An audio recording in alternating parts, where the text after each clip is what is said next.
La gravité est trop importante sur un sujet comme celui-là. Il s'agit de nos enfants. Le cri de colère de victimes d'agressions sexuelles d'un prêtre lyonnais. Les faits dateraient du début des années 90 alors qu'il faisait partie d'un groupe de scouts de Sainte-Foy-les-Lyons, dirigé alors par le père Prénat.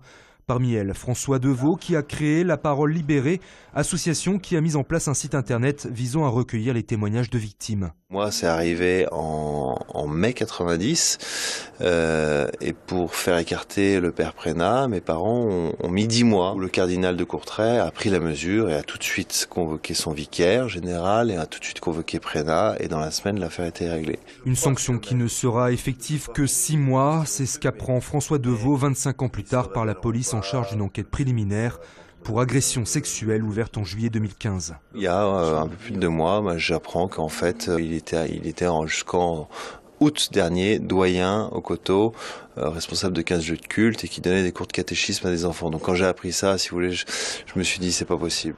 De leur côté, le cardinal Barbarin et le diocèse de Lyon n'auraient été avertis qu'en août 2014 et n'auraient écarté le prêtre qu'en mai 2015. Hélas, à cette époque, comme dans toutes les institutions, il fallait protéger l'institution, donc c'était un peu une omerta.